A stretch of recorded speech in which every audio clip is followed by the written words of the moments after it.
लाल बाबा rice studio से आप देख रहे हैं न्यूज 18 बिहार झारखंड। नमस्कार, आप देख रहे हैं न्यूज 18 बिहार झारखंड और मैं हूं आपके साथ लक्ष्मी। बुलेटिन की शुरुआत इस वक्त की बड़ी खबर से करेंगे। सीएम नीतीश कुमार आज एकाएक जेडीयू के वॉर रूम का निरीक्षण करने के लिए पहुंच गए और चुनाव और मतगणना को लेकर ये वॉर रूम को बनाया गया है। मुख्यमंत्री थोड़ी देर वहां पर रुके, उन्होंने पूरी तैयारी को देखा और मुख्यमंत्री नीतीश कुमार लगभग 10 मिनट तक वहां पर रहे, लोगों से बातचीत भी की और वॉर रूम पहुंच करके उन्होंने देखा कि तैयारियां वहां पर किस तरीके से की गई हैं। तो देखिए, पटना की ये खबर है। जेडीयू के वॉर रूम का निरीक्षण करने के लिए अचानक से मुख्यमंत्री नीतीश कुमार पहुंच गए। चुनाव और मतगणना को लेकर दरअसल ये वॉर रूम बनाया गया है। को प्रशासनिक तैयारी पूरी हो चुकी है काउंटिंग को लेकर, और जहां भी काउंटिंग, बिहार के जिस जिले में भी काउंटिंग होना है वहां पे पूरी तैयारी कर ली गई। लेकिन एक तैयारी जेडीयू की तरफ से भी की गई है और हम इस वक्त जेडीयू के वॉर रूम में मौजूद हैं। और सबसे पहले एक तस्वीर आपको हम दिखाते हैं जो लगातार आप देखते थे कि 10 दिन बाकी, 8 दिन बाकी, 5 दिन, 4 दिन, और अब लिखा हुआ है, देखिए नीतीश जी का मुस्कुराता हुआ चेहरा। बस कुछ घंटों का इंतजार, फिर आ रही सुशासन सरकार, जनता दल यूनाइटेड। ये जो पोस्टर लगातार हर दिन जेडीयू की तरफ से वायरल होता था और ये बताने की कोशिश की जाती थी कि हमारी सरकार फिर से बन रही है, जेडीयू की सरकार फिर से बन रही है, बिल्कुल वैसे ही तस्वीर। और ये इस वक्त हम आपको वॉर रूम की तस्वीर दिखा रहे हैं जो पिछले 1-1.5 महीने से ज्यादा से लगातार 24 घंटे यहाँ पे पूरी टीम जेडीयू की लगी हुई थी।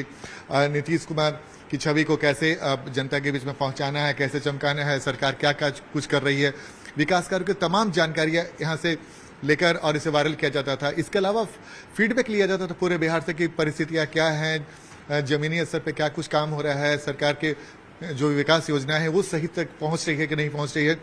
वो पूरी तैयारी इस वक्त हम आपको दिखा रहे हैं, इसी वॉर रूम से हुआ था। और एक और भी पोस्टर हम आपको पीछे से तस्वीर दिखा रहे हैं, बढ़ रहा है अपना बिहार, और नीतीश कुमार की मुस्कुराती हुई तस्वीर। एक और भी वॉर रूम है इस वक्त जहाँ पे लोग जो जेडीयू से जुड़े हुए लोग हैं लगातार काम कर रहे हैं और ऐसे तमाम जानकारियां इकट्ठा करने की कोशिश की जा रही है जो चुनाव में जिसकी जरूरत होती है। तो जेडीयू के इस वॉर रूम में कुछ देर पहले बिहार के मुख्यमंत्री नीतीश कुमार भी पहुंचे थे और उन्होंने भी यहाँ का जायजा लिया था। हम और तस्वीर आपको दिखाने की कोशिश कर रहे हैं कि जिस तस्वीर को देखने मुख्यमंत्री नीतीश कुमार पहुंचे थे कि वो वॉर रूम कैसा काम कर रहा है, जहाँ पे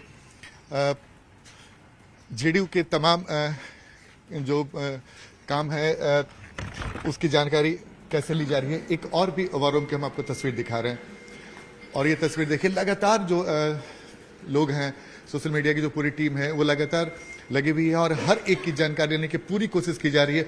और पूरे चुनाव के दौरान जेडीयू के इस वॉर रूम ने बहुत अच्छा काम किया था और यही वजह है कि जब इसकी चर्चा नीतीश कुमार तक पहुंची तो नीतीश कुमार भी यहाँ पर पहुंचे और उन्होंने न सिर्फ इसका जायजा लिया बल्कि जो पूरी टीम थी उनका हिम्मत भी बढ़ाया। तो एग्जिट पोल में लगातार जेडीयू को एनडीए को जीतता हुआ दिखाया जा रहा है। नीतीश कुमार को फिर से मुख्यमंत्री बताया जा रहा है।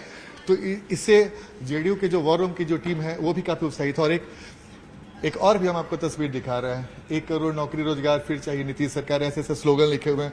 400 से 1100 पेंशन, नीतीश जी ने पेंशन बढ़ाया, बुजुर्गों का मान बढ़ाया।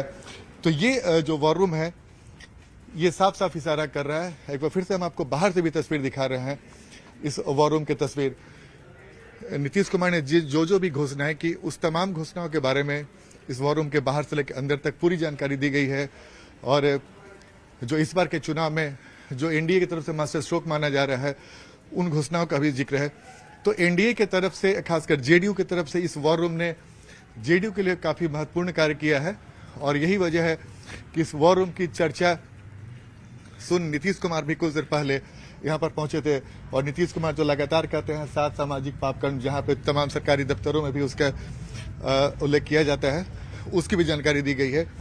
इसके अलावा एक और भी वॉर रूम है जो पूरी तरीके से अलर्ट है। तो जाहिर सी बात है कल भी जब काउंटिंग होगा इस वॉर रूम की भूमिका और भी महत्वपूर्ण हो जाएगी। तो शायद यही वजह है कि इस वॉर रूम की जानकारी सुनकर नीतीश कुमार यहाँ पर पहुंचे और उन्होंने इसका पूरा फीडबैक लिया। तो अब इंतजार है 14 नवंबर का। कैमरामैन सुबोध के साथ आनंद अमृतराज, न्यूज 18 नेटवर्क, पटना। बिहार में देखिए, एग्जिट पोल से बम बम हुए एनडीए ने नतीजे से पहले ही जोरदार तैयारियां शुरू कर दी है। पटना से दिल्ली तक जेडीयू और बीजेपी में जश्न की बड़ी तैयारी चल रही है। कल के जनादेश को उत्सव के तौर पर मनाने के लिए दिल्ली बीजेपी दफ्तर में विशाल और भव्य पंडाल बनाए जा रहे हैं। बड़े बड़े कटआउट्स लगाए जा रहे हैं, जिसकी तस्वीर आप ये देख रहे हैं। दिल्ली बीजेपी दफ्तर में भव्य तैयारी की ये तस्वीर। हालांकि नतीजा अभी आया नहीं है, कल रिजल्ट का दिन है और उससे पहले ही जश्न की तैयारी। ज्यादा जानकारी के लिए न्यूज़ 18 संवाददाता अमितेश हमारे साथ जुड़ रहे हैं। बिहार विधानसभा चुनाव का परिणाम कल आने वाला है। कल मतगणना होगी। उसके पहले पटना से लेकर दिल्ली तक लगातार तैयारी चल रही है। बीजेपी मुख्यालय में इस वक्त हम दिल्ली में मौजूद हैं और आप देख सकते हैं दिल्ली के बीजेपी मुख्यालय में किस तरह से यहाँ पर तैयारी चल रही है। बीजेपी मुख्यालय में यहाँ पर तमाम जो है, यहाँ पर देखिए यहाँ पर बड़ा पंडाल लगाया गया है और यहाँ पर तमाम तरह की तैयारी चल रही है बीजेपी मुख्यालय में। कल जो चुनाव परिणाम आएगा, वोटों की गिनती शुरू होगी, जब ईवीएम खुलेगा उसके बाद तमाम यहाँ पर लोग मौजूद रहेंगे। बीजेपी के प्रवक्ता बैठते हैं यहाँ पर और मीडिया से भी बात करते हैं और उनके लिए अलग अलग केबिन बनाने की जो प्रक्रिया है अभी शुरू हो गई है और आज रात तक पूरी प्रक्रिया हो जाएगी। उसके बाद कल सुबह जब यहाँ पर माहौल देखने को मिलेगा, क्योंकि सियासी हलचल काफ़ी तेज रहेगी। बिहार में वोटों की गिनती होगी लेकिन उसकी गूंज, उसकी धमक दिल्ली तक सुनाई देगी और बीजेपी में सियासी हलचल क्या रहेगी, किस तरह से रहेगी, इसके बारे में पल पल की अपडेट कल हम आपको तक पहुंचाएंगे लगातार। क्योंकि बीजेपी मुख्यालय में निश्चित रूप से एक जश्न का माहौल जो है, अगर बीजेपी जीतती है, एनडीए जीतती है तो उसके पक्ष में होगा और यहाँ पर तमाम जो मीडिया के लोग हैं उनसे बात करने के लिए यहाँ पर केबिन बनाया जा रहा है, उसकी तैयारी चल रही है बीजेपी मुख्यालय में। तो यहाँ पर फिलहाल बीजेपी में तैयारी चल रही है, पूरी तैयार है बीजेपी कल के परिणाम को लेकर के और पूरी तरह से आशा कर रही है, उम्मीद कर रही है कि जीत हमारी होगी। जो एग्जिट पोल के नतीजे सामने आए हैं उसके बाद बीजेपी में काफ़ी उत्साह देखने को मिल रहा है। कैमरामैन अप्पू पाठक के साथ अमितेश सिंह, न्यूज़ 18 दिल्ली। रिजल्ट से पहले आरजेडी नेता का बयान सामने आया है। देखिए, काउंटिंग में धांधली को लेकर चेतावनी दी है। बता दें आपको, आरजेडी नेता सुनील सिंह ने चेतावनी दी है। बड़ा बयान है, कहा है रोड पर दिखेगा नेपाल जैसा नजारा। काउंटिंग से जुड़े अधिकारियों को भी चेतावनी दी है। तो धांधली हुई तो बड़ा बवाल होगा। उनका ये कहना है कि रोड पर नेपाल जैसा नजारा देखने को मिलेगा। एग्जिट पोल के नतीजे सामने हैं और कल मतगणना होनी है और उससे पहले आरजेडी के जो नेता हैं सुनील कुमार सिंह हमारे साथ हैं। कल मतगणना होने वाली, सर आप कुछ आशंका जता रहे हैं, क्या कहना चाहते हैं? देखिए, हम लोग का मुंह दूध से जल चुका है, इसलिए मट्ठा भी हम लोग फूंक कर पी रहे हैं। 2020 में आपने देखा होगा कि किस तरह से नालंदा जिला में हिलसा सीट को हराया गया। आपने यह भी देखा होगा कि गोपालगंज में भोरे सीट को कैसे हराया गया और परिहार कैसे हराया गया। ऐसे ऐसे 10 ऐसे सीट थे जिसमें हमारे कैंडिडेट जीत चुके थे लेकिन उनको जबरदस्ती हरा दिया गया। तो इस बार की जनता जो है, हमारे पार्टी के लोग ही नहीं, महागठबंधन के लोग ही नहीं, पूरी जनता सजग है, सचेत है और आपके सारे कुकृत्यों को देख रहा है कि आप किस तरह से बेईमानी करने पर आतुर हैं। साफ कहना है कि सभी पदाधिकारियों से मेरा हाथ जोड़कर विनती है कि आप किसी भी टायर्ड और रिटायर्ड अफसर के कहने पर, किसी भी बड़े पदाधिकारी के कहने पर आप बेईमानी मत कीजिए। आप दूध का दूध और पानी का पानी कीजिए। जो जीता हुआ है वो जीता हुआ है, जो हारा हुआ है वो हारा हुआ है। आप किसी के कहने पर अगर आप गलत कार्य करेंगे तो आपको रोड पर नेपाल का दृश्य देखने को मिलेगा, आपको बांग्लादेश का दृश्य देखने को मिलेगा। इस बार जनता बिल्कुल बर्दाश्त करने के लिए तैयार नहीं है। लेकिन जिस तरह से आप कह रहे हैं कि नेपाल का दृश्य देखने को मिलेगा, ये खुली धमकी है। देखिए, हम धमकी नहीं देना चाहते हैं, हम हाथ जोड़ करके विनती करना चाहते हैं। मैं ये कहना चाहता हूं कि यदि आप जीते हुए को हराइएगा किसी के कहने पर, तो भाई वो दृश्य आपको देखने को मिलेगा कि या मेरा उम्मीदवार बाहर आएगा या फिर वो रिटर्निंग अफसर बाहर आएगा। हम आपको स्पष्ट शब्दों में ही बताना चाहते हैं और सारा कुछ आपको रोड पे देखने को मिलेगा। मैं ये कहना चाहता हूं और बड़ी विनम्रता के साथ कहना चाहता हूं। तो देखिए, आरजेडी एमएलसी सुनील सिंह ने काउंटिंग में धांधली की आशंका जताते हुए अधिकारियों को खुली चुनौती दे दी है, जिस पर बिहार बीजेपी के अध्यक्ष दिलीप जायसवाल ने भी पलटवार किया और इनका कहना है कि नतीजे से पहले इनके तेवर ये बता रहे हैं कि इन लोगों ने हार मान ली है। रही बात सड़कों पर उपद्रव की धमकी की, तो ये जंगल राज नहीं है, बिहार में कानून का राज है और कोई भी इस तरह के उपद्रव की हिम्मत नहीं कर सकता है। मतगणना के पहले आरजेडी के द्वारा चेतावनी दी गई है सरकार को और कहा गया है कि नेपाल और बांग्लादेश जैसे भी हालात हो सकते हैं यदि गड़बड़ी हुई तो। हमारे साथ बात करने के लिए भाजपा के प्रदेश अध्यक्ष दिलीप जायसवाल हैं।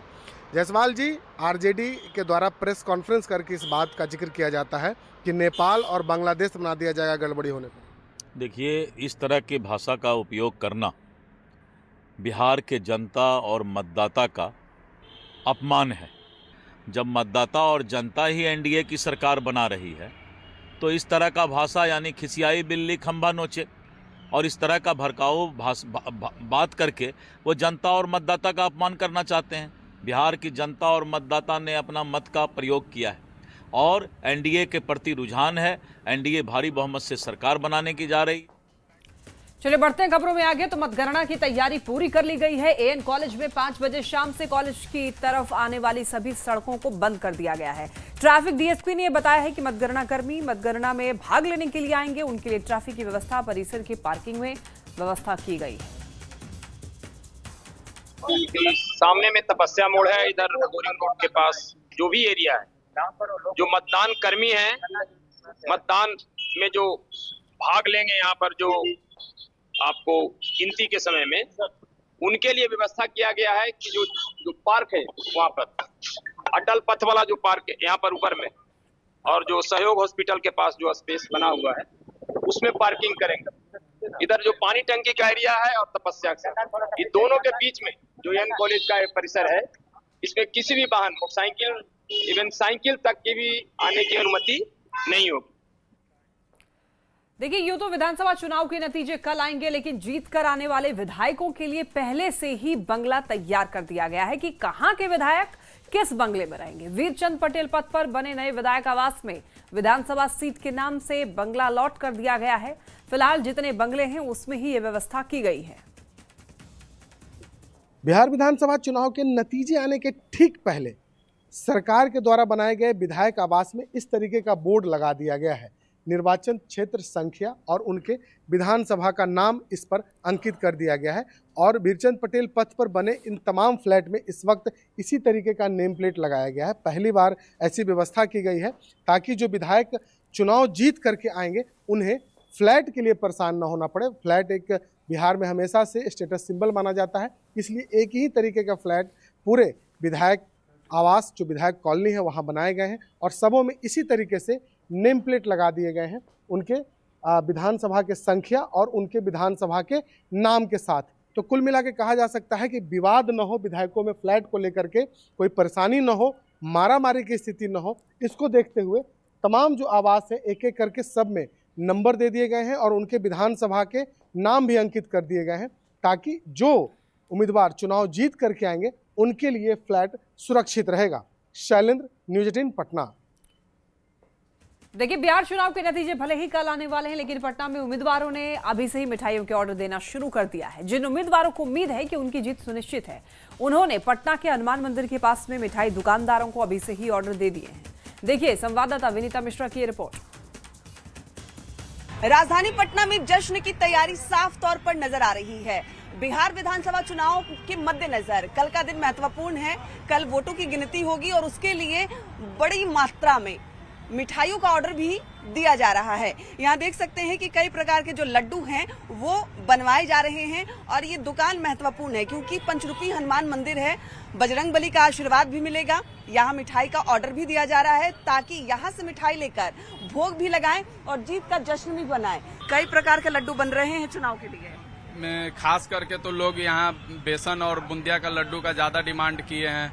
जो भी संभावना से जिन्हें भी विधायक को लग रहा है कि नहीं मैं इस चुनाव को निकाल रहा हूं, तो उनके कार्यकर्ता के द्वारा 14 तारीख को जो रिजल्ट आना है उससे पहले ही हम लोग के पास ऑर्डर आया हुआ है। जिन्हें अपनी जीत की पूरी उम्मीद है वो पहले से ही ऑर्डर कर दिए हैं क्योंकि यहाँ बजरंगबली का आशीर्वाद भी मिल जाएगा, प्रसाद के रूप में उनके लड्डू का भोग भी लग जाएगा और वो अपनी जीत का जश्न भी दोगुना कर पाएंगे भगवान के आशीर्वाद के साथ।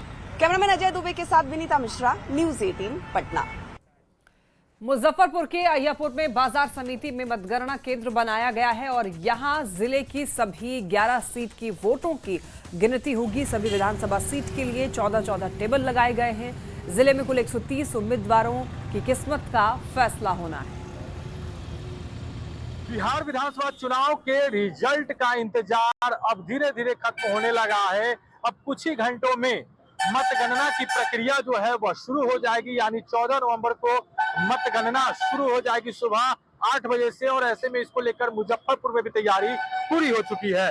वज्र गृह जो बनाया गया है मुजफ्फरपुर का, बाजार समिति अहियापुर स्थित जो बाजार समिति है, यहाँ पर वज्र गृह बनाया गया। तमाम ईवीएम यहीं पर सुरक्षित रखे गए हैं और आप देखेंगे सुरक्षा को लेकर व्यापक इंतजाम है। और सबसे खास बात कि 14 नवंबर को यहाँ पर मुजफ्फरपुर के 11 विधानसभा सीटों को लेकर मतगणना होगी, जिसको लेकर प्रत्येक विधानसभा यानी जो 11 विधानसभा है, प्रत्येक विधानसभा के लिए 14-14 टेबल बनाए गए हैं। और यहाँ पर आप तस्वीर दिखा दें।